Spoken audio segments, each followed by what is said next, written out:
Bonjour, bienvenue dans le cours d'aujourd'hui. Donc, on va parler dans cette vidéo des composés organiques ou bien de certains composés organiques qu'on nomme les hydrocarbures. Mais avant d'aller dans les détails avec les hydrocarbures, on va définir d'abord c'est quoi un composé organique. Donc, un composé organique est un type de composé dans lequel les atomes de carbone sont presque toujours liés entre eux, ou à des atomes d'hydrogène et parfois des atomes de quelques éléments en particulier, comme l'oxygène, l'azote, le chlore, ainsi de suite. Donc, un composé organique est formé essentiellement de liaisons carbone-carbone ou carbone-hydrogène et peut aussi former d'autres liaisons comme carbone-oxygène ou bien carbone-azote et ainsi de suite. Donc, les composés organiques sont à la base de la formation des hydrocarbures qui sont bien sûr les combustibles qu'on utilise actuellement.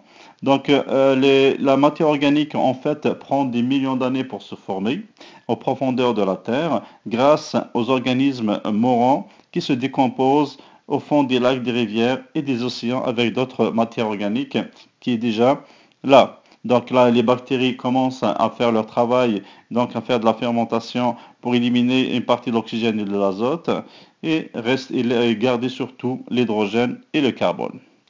Donc la chaleur et la pression transforment ces sédiments en schiste et la matière organique en produits solides, ce qui permet de produire ce qu'on connaît actuellement, le charbon, le pétrole et le gaz naturel. Donc on sait que ces trois sont des combustibles fossiles très utilisés actuellement. Et la base aussi, on connaît le pétrole qui est la principale source d'hydrocarbures utilisée comme carburant et de nombreux autres produits tels que les plastiques et les fibres synthétiques. Donc, les sources de combustibles fossiles, on a trois. On a le charbon, le pétrole et le gaz naturel.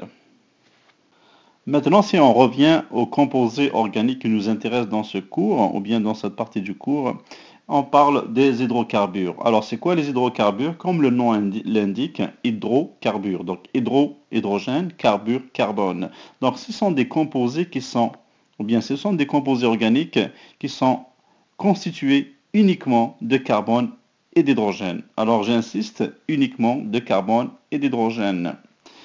Euh, Avant de vraiment de détailler les hydrocarbures et voir leur structure, on va voir que le carbone lui-même, comme atome, a des propriétés très très importantes qui permettent d'avoir des substances diverses et complexes de matière organique.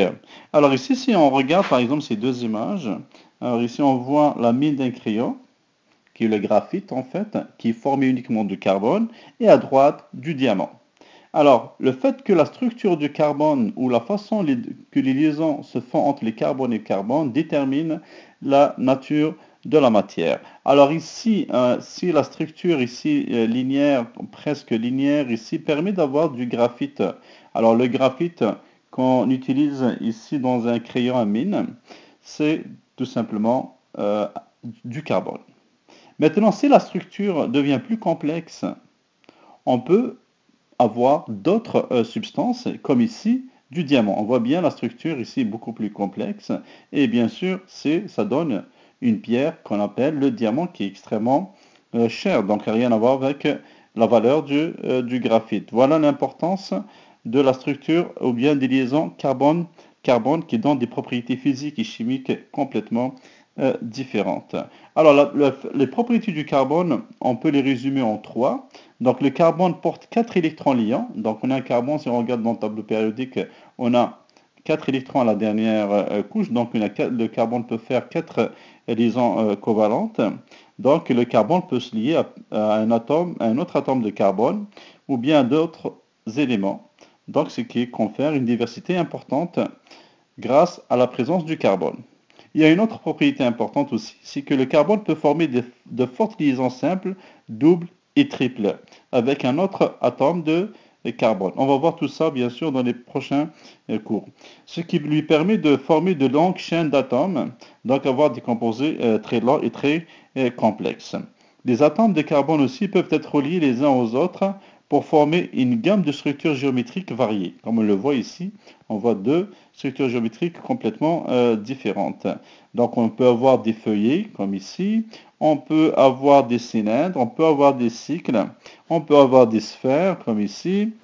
Donc, aucun autre atome ne peut faire ce que fait l'atome de carbone ou bien adopter ces structures. Voici un exemple d'un hydrocarbure. Alors ici, c'est le 6,6H14. Il formait uniquement du carbone et l'hydrogène, comme on l'a dit. Mais on voit ici que ce 6,6H4 peut être représenté par différentes structures. Alors, ces structures sont différentes, comme vous le voyez, mais vous avez la même formule. On appelle ça des isomères.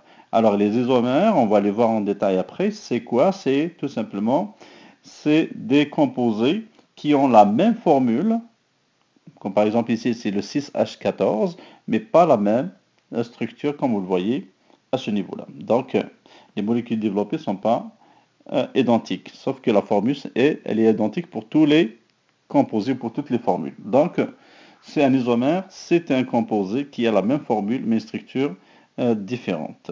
On peut représenter les hydrocarbures à l'aide de modèles qu'on va voir en classe, qu'on va utiliser en classe.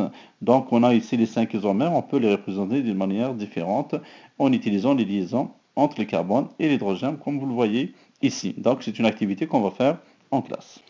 On représente les hydrocarbures sous forme de diagrammes structuraux. C'est quoi un diagramme structural? Un diagramme structural, c'est une représentation en 2 dimensions de la structure d'un composé. On y existe 3 sortes de diagrammes structuraux. Donc les plus fréquentes, on a 3.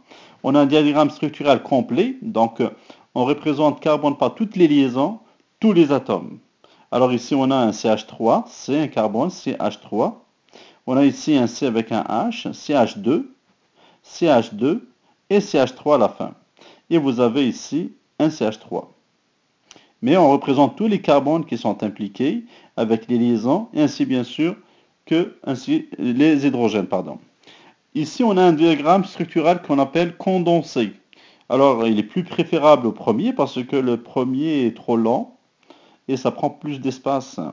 Par contre, le deuxième est condensé. Donc ici, on ne représente pas toutes les liaisons, on représente tout simplement les plus importantes. Alors ici, par exemple, on a un CH3 que vous avez vu ici, CH3. Ensuite, vous avez un CH, CH et un CH3 ici. Là, après, c'est des CH2, CH2, CH2, CH2, CH2. Et enfin, on finit par le CH3. Ça commence par un CH3 et ça finit par un CH3. On appelle ça un diagramme structural condensé. Donc, il est plus simple que le premier. Et le plus intéressant de tous, c'est le diagramme structural linéaire ou bien simplifié. Dans ce cas-là, on représente ni les carbones, ni les hydrogènes. Alors, qu'est-ce qu'on fait ici? Chaque point ici, ici, ici, ici, ici, bien sûr ici, ça représente les carbones. Alors, chaque intersection entre les lignes, ça représente un carbone. Bien sûr, sachant que chaque carbone a 4 liaisons, ici vous avez bien sûr un H, parce que ici on a un H, on a 3 lignes, donc il y a 3 liaisons, il y a certainement un H. Ici, il va y avoir CH3, parce que vous avez une liaison, il va rester 3, donc CH3.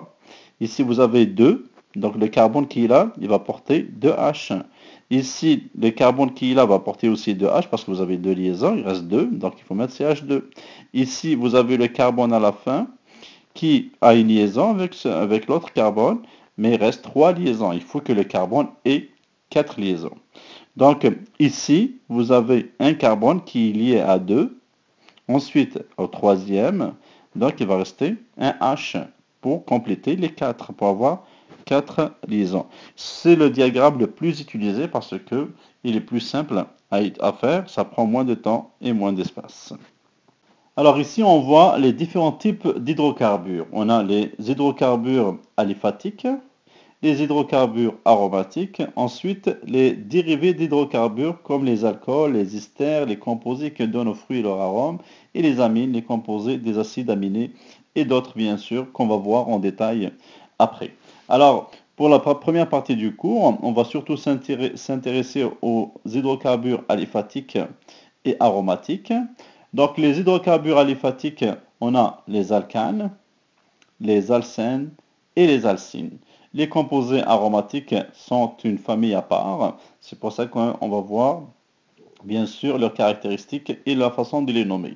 Alors pour les nommer, on utilise comme les mêmes règles qui sont établies par l'Union internationale de chimie pure et appliquée, l'USCPA, qui elle régule ou bien élabore les règles détaillées pour nommer des composés organiques ou bien des composés non organiques comme on l'a vu dans les années précédentes.